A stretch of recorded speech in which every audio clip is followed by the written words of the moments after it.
अशोक कुमार भटनागर जी की कहानी विचित्र इश्तेहार सुनाने जा रही हूँ। जनवरी का महीना चल रहा है। दिल्ली में बहुत ठंड है। शीतलहर चल रही है। मैं हमेशा की तरह सुबह 5 बजे जग गया हूँ।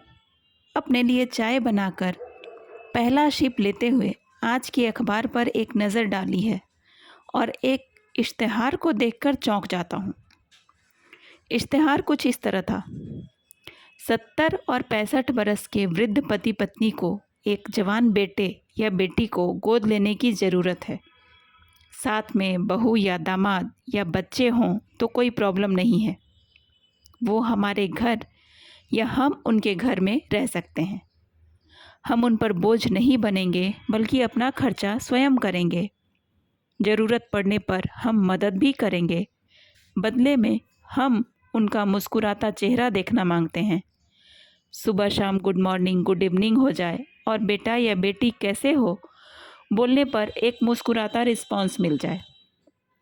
इस विज्ञापन ने उस ठंड के महीने में पसीने ला दिए और वो जिस घटना को करीब करीब भूल गया था पुनः याद दिला दी।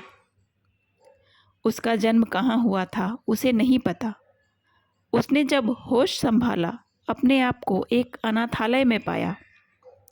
फादर पिंटू उसके माता पिता संरक्षक सभी कुछ थे। उन्हीं के सहयोग से उसने पढ़ाई की और कंप्यूटर साइंस में बीटेक किया और अब एक बहुत बड़ी कंपनी में कंप्यूटर प्रोग्रामर है। उसने कभी भी अपने माँ बाप के बारे में नहीं सोचा। जब उसने होश संभाला और अपने माँ बाप के बारे में पहली बार सोचा, उसे लगा कि उनकी कोई मजबूरी रही होगी। वो कभी इमोशनल नहीं रहा। वो बचपन में ही समझ गया था कि यह दुनिया एक बाजार है। यहाँ रिश्ते की कोई कीमत नहीं है। कोई किसी को प्यार नहीं करता है। लोग रिश्ता को यूज करते हैं और फेंक देते हैं। अतः ईश्वर ने ना तो उसे रिश्ते दिए और ना ही उसने नए रिश्ते बनाने की कोशिश की। वो कंप्यूटर प्रोग्रामिंग में इतना बिजी हो गया कि ना तो उसे किसी रिश्ते की ज़रूरत महसूस हुई और ना ही उसने इसे आवश्यक समझा। कभी कभी उसे लगता है कि कंप्यूटर प्रोग्रामर ईश्वर तुल्य है। प्लीज़ आप इसे घमंड मत कहिए। जैसे ईश्वर जीवों में समझ पैदा करता है, उन्हें कार्य करने की क्षमता देता है, हम भी लगभग ऐसा ही काम करते हैं। हम कंप्यूटर की भाषा में मशीनों से जो काम करने को कहते हैं, मशीनें वह काम करती हैं जिसे कंप्यूटर की भाषा में कोडिंग या प्रोग्रामिंग कहते हैं। ATM machine, automatic washing machine, हवाई जहाज़ का चलना, रोबोट आदि जिन्होंने इंसान की ज़िंदगी को सरल और सुगम बना दिया है। सैकड़ों आदमियों की जगह एक मशीन काम करती है। यह सब कंप्यूटर की कोडिंग या प्रोग्रामिंग द्वारा संभव हो पाया है। अब रोबोट घर का सारा काम करने, बैंक का सारा काम करने, सैन्य अभियानों में भाग लेने, दुर्गम और पहाड़ी स्थानों पर सामान भेजने में उपयोग किए जाते हैं। चिकित्सा के क्षेत्र में भी रोबोट का विशेष योगदान है। अभी जल्दी में चाइना ने ऐसे रोबोट तैयार किया है जो एक डॉक्टर की तरह काम करेगा। कंप्यूटर प्रोग्रामर और आपके ईश्वर में अंतर यह है कि वह मानव में भावना का संचार करते हैं और हमारे रोबोट भावना रहित होते हैं। यह भावना जैसे सुख, दुख, प्यार, नफरत, हिंसा, लालच आदि की वजह से ये दुनिया एक अच्छी दुनिया नहीं बन पाई। उसने स्वयं को एक रोबोट की तरह बना लिया था। उसे भावनाओं और रिश्तों से कोई सरोकार नहीं था। उसकी ज़िंदगी इसी तरह से कट रही थी, लेकिन इस इश्तहार ने उसे बेचैन कर दिया। आखिर एक बुजुर्ग इस उम्र में एक जवान बेटे या बेटी को गोद क्यों लेना चाहता है, जबकि वह पूर्ण रूप से आर्थिक रूप से संपन्न है। उसने इस बुजुर्ग दंपति से मिलने का फैसला किया। जब वो इस दंपति से मिलने गया और उसने इनसे गोद लेने का कारण पूछा, बुजुर्ग दंपति ने बोलना शुरू किया। हमारा भी एक भरा पूरा परिवार है, 2 बेटे हैं। उनको पढ़ाने में हमने बहुत मेहनत की, किंतु शादी के बाद और अपनी गृहस्थी हो जाने के बाद वो हमको इग्नोर करने लगे। उनकी पत्नी ढंग से बातें नहीं करती थी।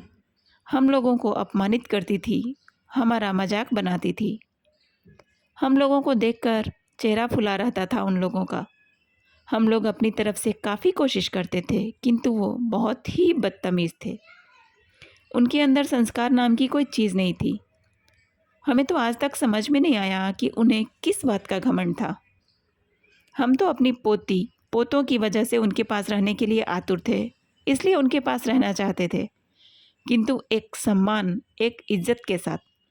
जब वो सम्मान और इज्जत नहीं मिली, हमने उनका घर छोड़ने का फैसला कर लिया। हालांकि उनका घर छोड़ते समय काफ़ी कष्ट हुआ था और इसका कारण पोता पोती थे, पर क्या कर सकते थे। फिर हमें तो इस दुनिया से जाना है ही। अच्छा ही है जितनी जल्दी पोती पोते को इस बात का एहसास हो जाए। जिस तरह से गांधारी दुर्योधन के कर्मों के कारण उसको जीत का आशीर्वाद नहीं दे पाई थी, लेकिन उसको अमरता का आशीर्वाद देना चाहती थी, ठीक उसी प्रकार हम उनको कोई श्राप तो नहीं दे पाए, लेकिन खुश होने का आशीर्वाद भी नहीं दे पाए। और शायद उन्हें हमारे आशीर्वाद की ज़रूरत भी नहीं थी। वो लोग बोले ही जा रहे थे, कह रहे थे, ओल्ड एज में दिल बहुत घबराता है, बस इच्छा होती है कोई बात कर ले, घर में चलता फिरता कोई दिखाई दे जाए तो मन को अच्छा लगता है। अपने अपने नहीं हुए तो क्या हुआ, गैरों को भी अपना बनाया जा सकता है। इसलिए हमने किसी को गोद लेने का फैसला किया है। रात के 10 बज रहे हैं। अभी अभी मैं उस दंपत्ति के घर से आया हूँ। बड़े प्यार से उन लोगों ने खाना खिलाया, घंटों बातें करते रहे। घर का खाना क्या होता है, घर क्या होता है और माँ बाप क्या होते हैं, यह मैंने आज महसूस किया है। अब मैं उनके साथ ही रहूँगा, यह मैंने तय कर लिया है। वो मेरे घर पर रहेंगे या मैं उनके घर पर रहूँगा, इसका फैसला मैंने उन पर छोड़ दिया है। कहानी आपको कैसी लगी, कमेंट करके अवश्य बताइएगा।